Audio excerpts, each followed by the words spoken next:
everyone, this is Ojasvi Jain, and in this video we will going to understand about a promise output related question. These questions are a bit tricky in nature, but if we are able to understand these kind of question in an intuitive way, I mean what exactly happened behind the scene when JavaScript engine execute this kind of code, then we can easily figure out its output and easily able to answer any kind of question. So yes, in this video we will going to understand this functionality, code functionality in detail, and which is in an intuitive way. So for that, I'm going to use one platform that is called as a JavaScript visualizer, where I'm going to explain you the micro task queue, and the call stack. So it will be fun for doing this kind of a questions in detail. But before that, I want to explain you what exactly the purpose of this task queue, micro task queue, and call stack one by one. So let's understand about the call stack. So whenever JavaScript engine execute the program, it always execute it line by line. This all line having a function definition, not a function call. So once JavaScript engine execute this first function call in a line number 21, then it will take the function definition of the first function and put it in the call stack and execute it line by line. Okay, again it figure out, oh, this is a second function call, then it take the function definition of the second function and put it in the call stack, and so on. So let's understand and see how exactly call stack take the function definition one. Let me run this program and see this every step one by one. So JavaScript engine comes to the line number 21, execute it and put the definition of first function definition inside the call stack. Once it figure out second function call, put the definition of second function inside the call stack, and so on. Okay, once it reach to the 10th function, because 10th function don't have anything, so or it in a kind of a set of code, then first it execute all these things and pop this 10th function definition from the call stack like that, and it will execute the rest of the part of 9th function definition. Yes, and then 8th, then 7th, 6th, 5th, 4th, 3rd, 2nd, and 1st. This is what the call stack execute the things. It will first put the function definition inside the call stack and execute it line by line. Yes. Now let's understand when exactly the task queue is used. Okay, so this is what you need to keep in your mind whenever we are dealing with setTimeout, whenever we are dealing with setTimeout interval. These are the kind of a web APIs available by a web browser. So these all the function execute. So whatever the function we are passing as the first argument, this function definition goes to the task queue first. Why is it so? We will understand it. But before that, I will going to put the console.log inside the D function. So D function. And when I run this program, you will going to see how exactly things are work behind the scene. Okay, when the JavaScript engine execute the line number 1, and it will figure out, oh, there is a setTimeout function and there is one function inside it, that is function A, which having a time interval as one, not exactly time interval, there is a timer of 1 second. It means this function will going to execute after 1 second. So in that scenario, JavaScript engine put this function inside the task queue. Okay, and there the timer is running. Fine. And when the third line execute, again it will put the callback B function inside the task queue, and there is a 500 millisecond. This timer we gives in a millisecond, and then the execution goes to the line number 5. This is a 0 second. Let me tell you, 0 second doesn't mean that it will going to execute this function instantly, because JavaScript engine works in a microsecond. It execute each and every line in a microsecond. Okay, fraction of the second basically. Okay, so it's look like a 0 second will going to execute at the time, but 0 second is also a huge time for the JavaScript engine. Fine. Now it will go to the line number 11. This is the function call. It will put the function definition D inside the call set and execute it line by line. Once it execute, it will console the D function. Yes, we will see the console in that way. Now, once the execution of the D function done, then the callback function will execute one by one. So A, B, C is available in the task queue. Which will come first in the call stack? It's totally depend on its timer. Okay, which function have a lesser timer? Definitely C function have a lesser timer. So C function comes first in the call stack, like that, and the function will execute line by line. Whatever the logic we wrote, it will going to execute and pop out from the call stack once it is done. Then B function will going to come in the call stack, like that, and the execution done, and then A function comes to the call stack, execution done. This is how the set timeout work when the JavaScript engine execute the code line by line. Let's talk about the micro task queue, then we will come to our output based question. Fine. So let me tell you that micro task queue contain the callback function of the fetch function, of the promise function, or all the async related function. Those functions are goes to the micro task queue. And let me tell you, the micro task queue priority is always higher than the task queue priority. Fine. See, let's run the program and we will going to understand what exactly the happen behind the scene. So when the fetch function calls, so it will going to do kind of a network call. So JavaScript engine will not going to wait for this response. It will goes to the fourth line number, and we are calling the resolve function instantly. Yes, so that's why this function B will going to that micro task queue. Okay, and then see, it will not going to execute B function just after it. No, it will go to the line number 7th, and the reject function will going to call instantly.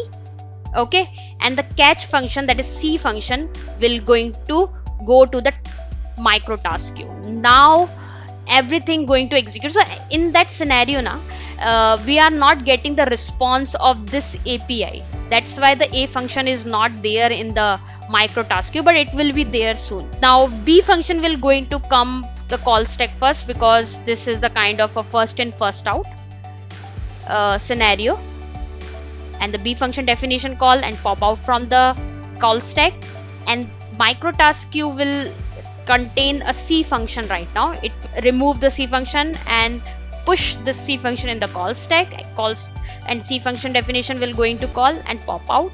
Now the A function is resolved and we are getting the A function in the micro task queue, and A, for the execution purpose, A function should comes to the call stack, and then execution happen and pop out from the call stack. This is what the execution done behind the scene, and this is also called as a kind of a single threaded execution. I mean, whatever the program is execute, that should be present in the call stack. There is no any kind of a parallel execution happen behind the scene, right? So JavaScript is a single threaded language. Let's come to our output based question, है ना? So let me copy this question, and this will going to give you a huge clarity, because this is the combination of both set timeout and promise. So let me just put this one, and you will going to see each and everything one by one. So we will not going to get the console 1, 2, 3, 4 line by line. No, we are not getting this thing in that way. Rather, it will execute the things in a kind of a asynchronous fashion. Asynchronous fashion. What do you mean by asynchronous fashion? Asynchronous JavaScript programming technique that allow the program to run the other task while waiting for the longer running task to finish. This is what called the asynchronous in nature. Okay, so let me run this program and see. Okay, before that, what I can say, what I can do, let me just manually give the output. So definitely console1 will going to display first console1, and then the setTimeout function callback goes to the task queue, and this also function goes to the task queue. Now promise this function will going to call. Okay, this function will going to call. So first console4 will going to display 4. Then there is a reject function. Fine, there is a reject function. So reject function basically gives the value to the catch function. Directly the catch for callback function will going to call, but this is also called in the async fashion. Whatever the callback function we are passing to the catch, it will going to the micro task queue. Okay, it will console the 6 then, and again we are calling the resolve function. This is what kind of a tricky in nature. You have to understand that promise always settle either in the resolve state or the reject state, not both. So if you already called the reject function, you can't call the resolve function. It will going to ignored. It will going to ignored. Now the execution done. This function catch function is there inside the calls task queue, and then the 9 console will going to console, and then this call back function will going to execute, and whatever value we are passing to this catch, it will going to display in the console like 7, and then the finally callback function will going to call. This will going to output is 8. So finally will going to call always in the case of resolve and reject, doesn't matter.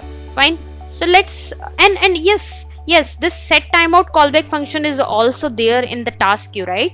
So which having a lesser timer, this a function, right? So output of the a function will going to display first, and then the second setTimeout function will going to display first. Yes, now run our program one by. See how things are work. Console1, yes, right? Now a function go to the task queue, right? Then b function goes to task queue, yes. Then this function will going to go to the call stack, and this complete callback function. Fine. Then console4 will going to display, and this reject function will going to call, yes, and this will going to put this function in the micro task queue, but yes, it will do. Let's see that it will going to call, complete the execution of this first. Okay, then this anonymous function. Which is this anonymous function? This catch one. This catch one is the anonymous function, not this catch. This catch is the anonymous function, and only one catch will going to handle the error, not multiple catch, right? And it will going to execute and display 7, right?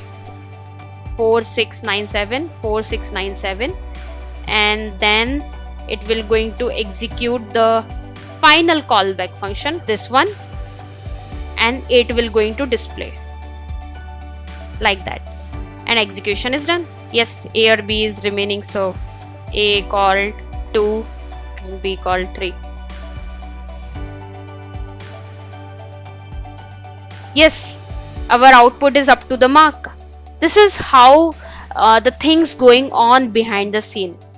So let's do one more exercise, and this is also very amazing one. This copy is done. So let's manually debug the whole code and understand what will be the output. So line number 1 execute, give the console1.